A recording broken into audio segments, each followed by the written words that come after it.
cooking with vodka today in the sartorial kitchen. Kicking things off, it is my lasagna soup. Then I'm making a cream cheese dip for an appetizer platter. And last but not least, a classic Cosmo with the volume turned up. So why don't you pull up a chair and dine with me? Welcome back, everybody. Yes, we are cooking with vodka today. Thought it would be fun to do something a little different than my typical cocktails with the vodka. So I'm starting off with my lasagna soup, and it is just as good as it sounds. A couple tablespoons of olive oil, a couple tablespoons of butter. You guys know why. The oil gives us that burning temperature, the butter gives us that flavor. And then we're going to chop up an onion here, cut off the end, cut it in half, and peel. Perfect. I'm just going to chop this up. So of course, naturally, when you think of cooking with vodka, you think of some kind of vodka and pasta. And I could have did penne alla vodka, although I just did an episode on penne. And I've never really been one to do something someone else has already done. So I wanted to come up with a different kind of dish. And this one is basically all the flavors of a lasagna in soup form. It's so much fun. So I'm chopping up this onion. A nice firm dice. I've got 2 large yellow onions here. So I want the soup to have lots of flavor. Try and save my tears.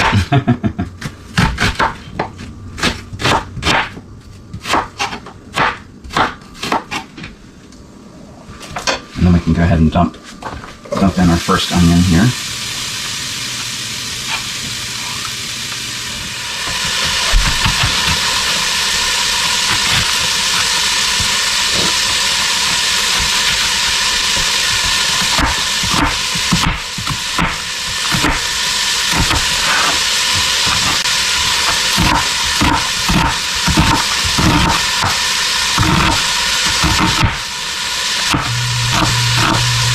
Alright, there is my onion.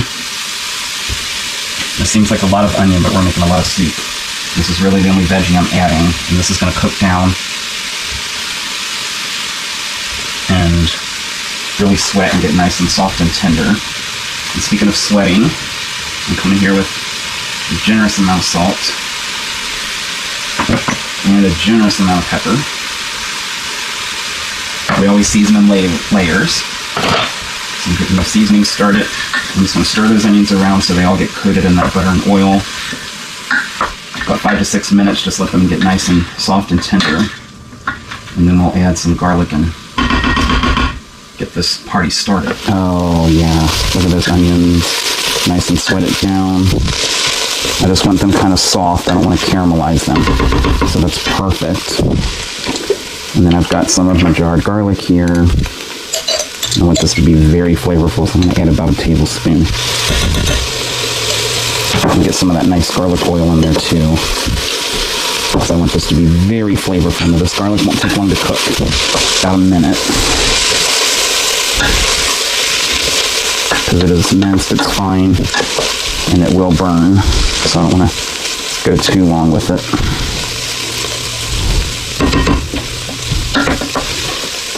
Just until it gets really nice and aromatic and it's ready to come out. Literally about a minute or so. And that smells amazing. Alright, I'm going to take this.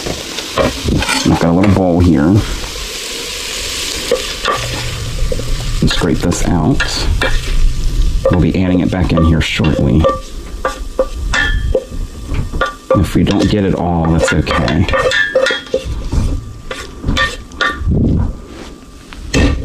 And then we're going to come in here with our ground beef. Just slice that baby right open. And squeeze it right into the pan.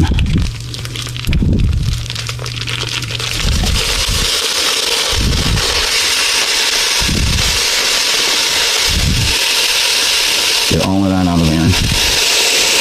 Beautiful. There's my wooden spoon and chop that up.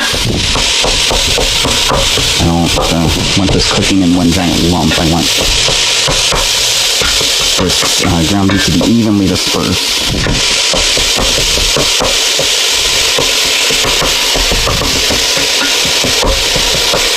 And we're going to continue our layering here. Some more salt,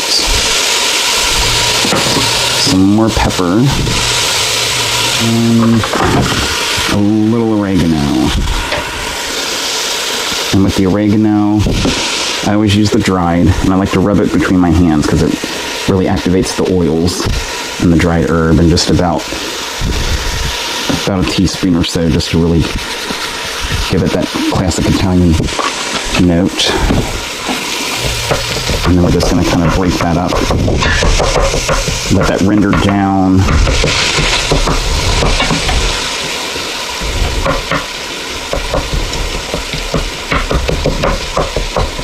Just until it's nice and browned. And look at that gorgeous, nice little crumbles of ground beef. And I'm just going to slowly take this out with my slotted spoon. So I don't want to get too much of that grease.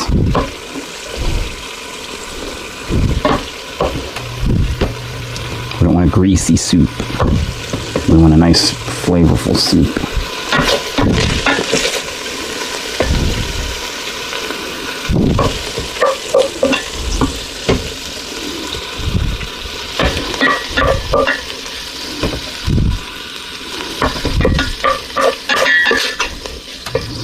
Now there's a few ways to drain grease when you're cooking with ground beef like this. And if I didn't mention it, this was 80-20.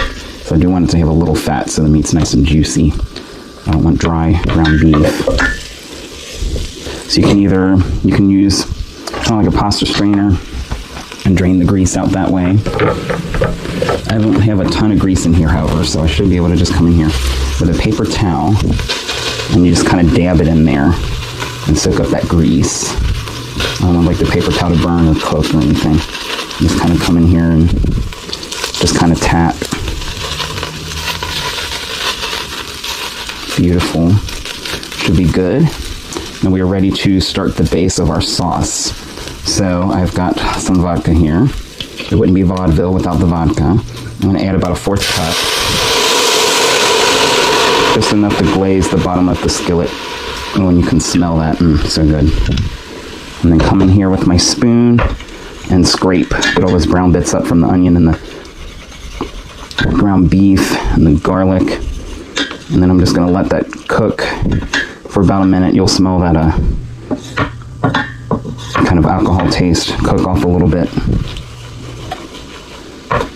Oh, it's already happening. It doesn't take too long. And then we're going to continue our flavor base here. We've got some tomato paste, about a couple tablespoons of that. And I'm going to stir that in. And the tomato paste and the vodka make a little bit of a kind of a sauce. And the tomatoes are acidic, the vodka is kind of acidic, so it's really actually a nice pairing. Not a classic Italian pairing, Italian-American pairing, but still delicious nonetheless. And just stir that in until that tomato paste is well incorporated. And it starts to bubble up a little bit. And then we are ready to add our meat and onions back into this little hot tub party. And I want this to be really flavorful, so I'm going to stir this vigorously to get that tomato and vodka mixture covered all over every inch of our onions and garlic and ground beef. Oh, that looks amazing, guys. So good. Okay, now I'm going to come in here and turn this from a ground beef mixture to a soup base. So I've got some jarred pasta sauce from tomatoes from out of my garden. It's just one little jar. You can use any kind of pasta sauce you like. I like something closer to a marinara that has some like chunks of veggies in it. Or you can use a tomato puree, whatever you like. Just kind of stir that together. And then I've got some beef broth here. just going to thin this out and make it more like a soup. I'm using the whole container. And then I'm going to add about equal parts water.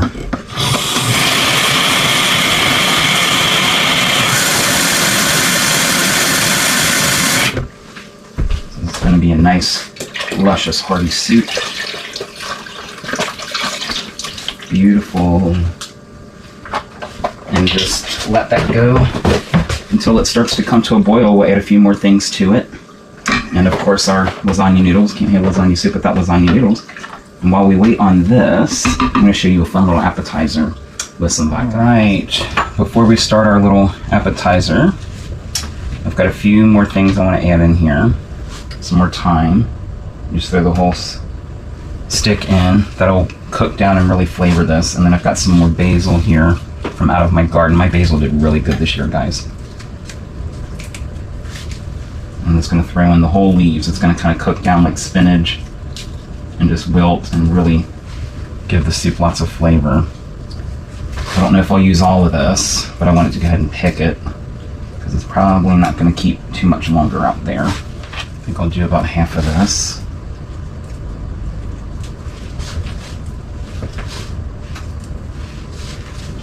That should be pretty good. And then just give that a little stir. Alright, now let's talk appetizers. This is a veggie dip of sorts with a bit of a twist. So I'm starting with a block of softened cream cheese. I'm using this little guy here so I can measure and mix at the same time. Make sure we get all that cream cheese off of here. One of my favorite foods, cream cheese. To that, I have got some sour cream.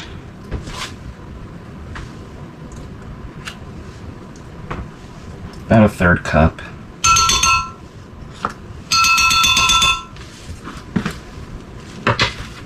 And come in here and give that a little mix. It's important that the cream cheese is softened so you can mix it up. Otherwise, it's literally impossible to mix anything. I'm going to season it here. I've got some garlic powder, about a teaspoon, some onion powder, about a teaspoon, some nice salt here, and about a 1/2 teaspoon of pepper. So good. Now, to thin this out and give it a little zing, more of my vodka. 2 teaspoons. Just enough to know it's there, not enough to inebriate you. And then I've got this little muffalata mix.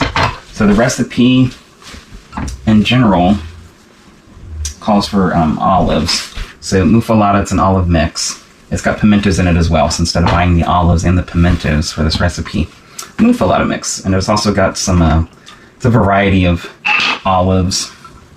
So it's got some of the black olives in it, things like that. First, though, I want some of this olive juice. There's a little bit of oils in it, too. It's going to be very flavorful, and then we're going to come in here and get a nice tablespoon or so of that olive mix. I'm just going to add some nice color, a nice little bit of texture. And then we're going to come in here again and stir this up. Just kind of mash it down, and then come in here and whisk it all together. Make sure we get up here on the sides of our container here, so everything is evenly incorporated. And I think that looks pretty good. I'll show you how I serve this. I've got a little serving platter here in a nice little bowl. First, I'm going to take our little dip mixture here and transfer it to a little serving bowl. If you have a clear bowl, even better, because then you can kind of see the dip from all sides.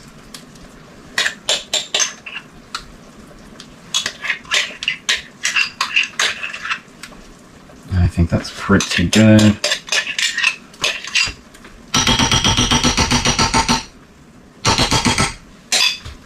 And then if you want, you can leave the spoon in there for people to help themselves with it. But I'm just going to take my plate here. The bowl goes right in the middle. I'm going to start here with some good crackers. These are sea salt and garlic flavor. Yum. And just kind of lay those out on one side here. Then I've got some baby carrots. You can use any kind of veggie you like. Just kind of space those out. Cucumbers are good with this, tomatoes, whatever you have. And then celery. And I'm just going to take a few stalks here and chop those up. Cut off the ends, and then kind of cut those into thirds.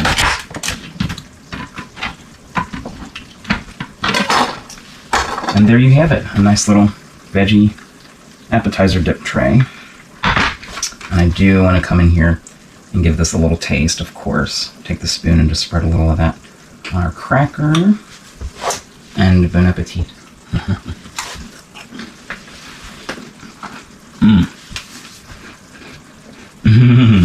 Yeah. So the cream cheese, of course, nice and creamy. The onion and the garlic, that muffalata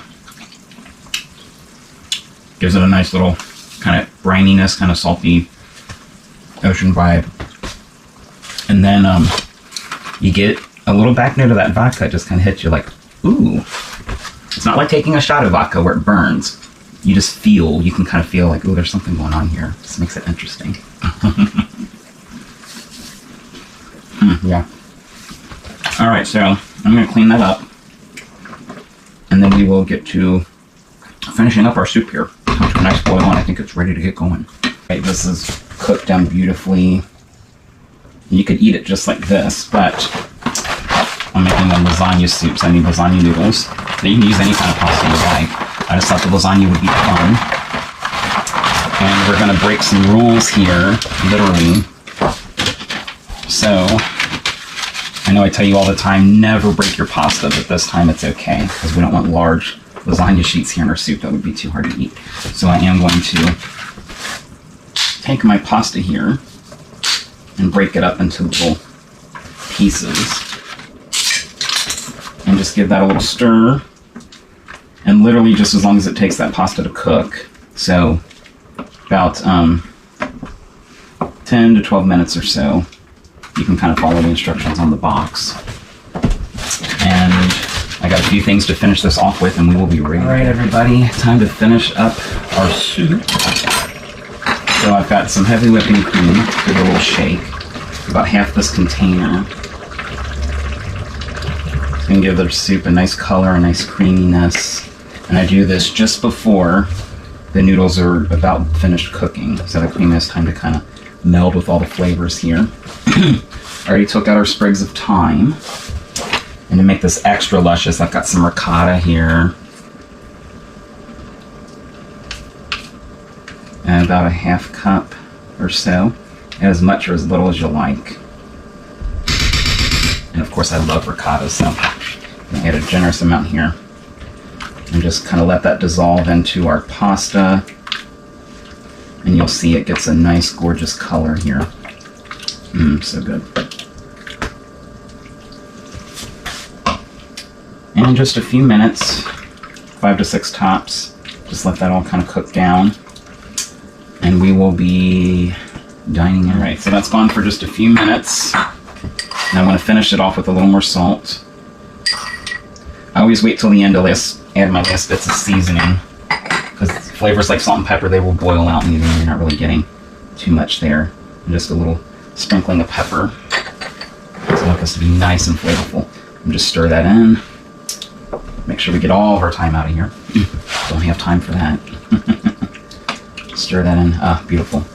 All right, so I'm going to turn that to low.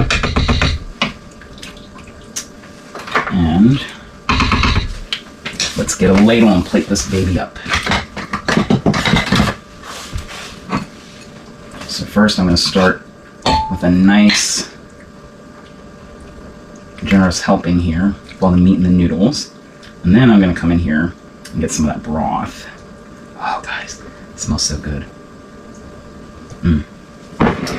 And I'm going to top it with a little of my fresh parm, fresh grated parm. And this is a feast fit for a king. All right, time to dig in. I'm sure it's good and hot, so we're probably going to have to blow on it. First, I think I'm going to come in here and just taste some of this delicious broth. Oh, yum. It's creamy. You get all those flavors, the onion, the garlic, the basil especially. So fragrant. And let's get a nice little bite with everything on it here. Perfect temp on the noodles. They've got a little texture to them still, but they're nice and cooked through. The ground beef, nice and flavorful. Nice little salty note from the parm added at the end. Oh, so good, guys. So I'm going to finish this up, and then while I let that cool down to put it away, I've got a fun, flavorful cocktail I want to show you guys, so don't go anywhere. Well, I would say I really outdone myself this time. That was so good. So one more thing I want to show you. Of course, I can't do a vodka episode without showing you a cocktail. Now, I've worked with vodka before. Case in point, my limoncello, sorry, that is about gone. There's so many different vodka recipes, mules, and different things like that, screwdrivers. But I thought I would go with something new classic, and that is a cosmopolitan. So the cosmopolitan became really big in the late 90s, popularized by the show Sex and the City. That was like their drink of choice. And what's not to love? Cranberry juice, vodka, with a little bit of lime. And what I always say about this drink, it's kind of a balancing act. Because vodka, I mean, it's a liquor. They say liquor's not good for the kidneys. Cranberry is good for the kidneys. So I feel like they balance each other out, right? Starting with a little ice here and my shaker. And since it's just me, I got the little individual cranberry juices. And I add that whole thing there. Perfect. And then what it is, it's vodka, sweetened lime juice, a little simple syrup. As you can see, this is not my first rodeo because this container is more than half gone. I'm gonna do a splash of that. About a couple tablespoons. But to really jazz this up, I thought some fresh lime would be the way to go. So I'm gonna zest a little of this lime in here.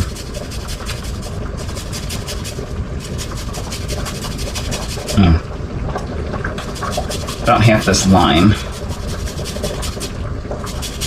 Make sure we're not getting the pith, just the actual lime.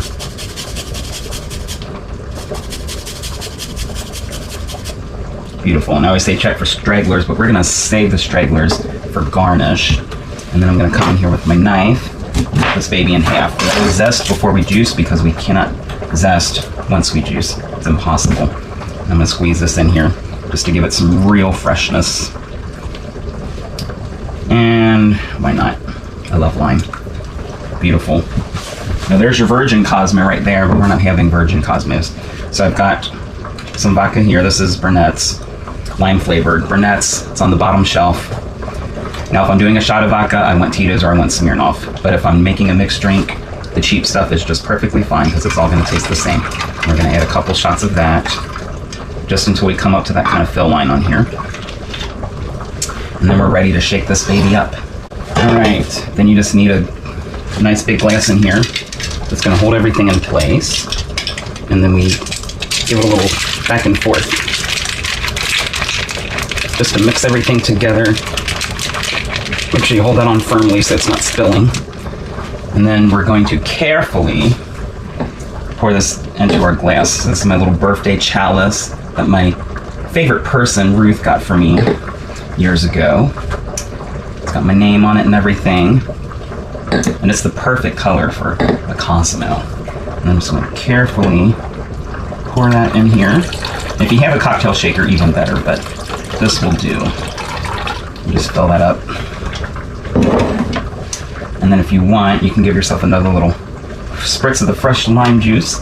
And then I'm going to tap in some of that lime zest. And that just looks so good, guys. All right, now let's come in here and give this a taste. Ooh. Oh, yeah. Nice and tart from that lime and the cranberry. They just pair beautifully together. They really do. I get the freshness of the juice and that zest. Gives it a nice floral note. And then, of course, the vodka mixed just beautifully, so it's not too spicy. Oh, so good. Okay, so I got to pack up my soup and finish off my cocktail. But I thank you guys, as always, for joining me in the kitchen on this vaudevillian voyage. As always, like and subscribe. Hit me up in the comment section. And until next time, cheers.